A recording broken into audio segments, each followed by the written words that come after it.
Okay, English 10. This is going to be the last video that discusses the third prompt from the Montag's dream discussion that you did last week.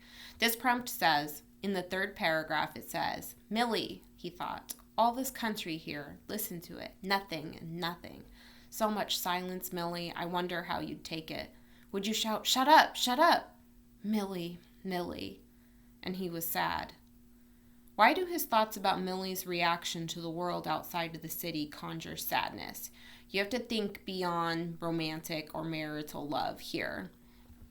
The reason that I say this is because Montag doesn't really love Millie. I mean, he admits that he doesn't love Millie in the scene where he rubs the dandelion under his chin and Clarice reveals that there's no yellow on his chin, which means that he must not love anyone in particular. And so we know that he doesn't love Millie in a romantic way, but we do know that he's married to her. And we also see that he has a type of commitment to her, even if it's not romantic. So think back to the very beginning when we first met Millie when she had overdosed. If he was completely apathetic, he wouldn't have felt concerned about the fact that she didn't remember the next morning, right? Remember that he kind of gets mad at her because she refuses to acknowledge that she overdosed the night before. Then when he drags all the books out of the vent in his house, Millie is obviously upset by it, and he could have easily just said, don't tell anybody, leave me alone, I'm going to go read these books. But instead, he wants to share that with her. And so it's not even really about marriage, about romance. It's about this idea that they're kind of in this forced companionship, okay? Yes, they're married, but she's the person that knows him the most, in theory, I guess. And he thinks that he's supposed to share these things with her, and he wants to. He wants these things that he doesn't have. And he tries to kind of force it, which is another, that's also why he reads the poem to Millie and her friends that gets her friends so upset that they leave, that poem that we discussed before we went on spring break. So, he is sad because he's thinking of Millie and how he wasn't able to save her.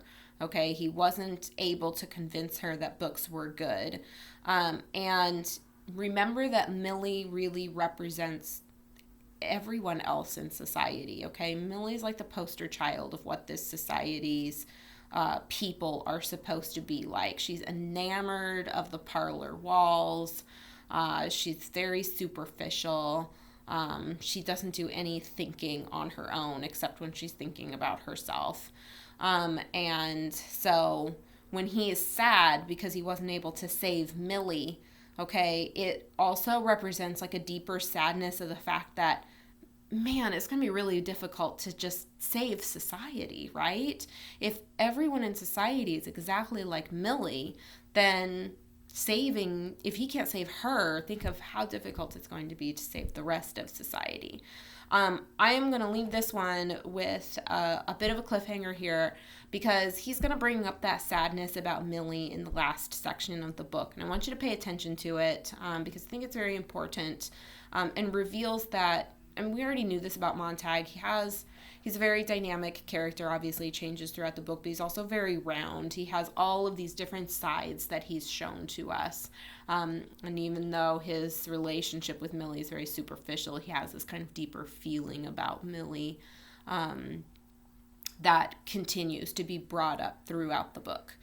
So that's where I'm going to leave this one. It's obviously much shorter, and I don't have anything to continue reading to you because that next bit about Millie isn't until what you're supposed to read this week. So hopefully that was a little bit helpful, and I'll talk to you soon.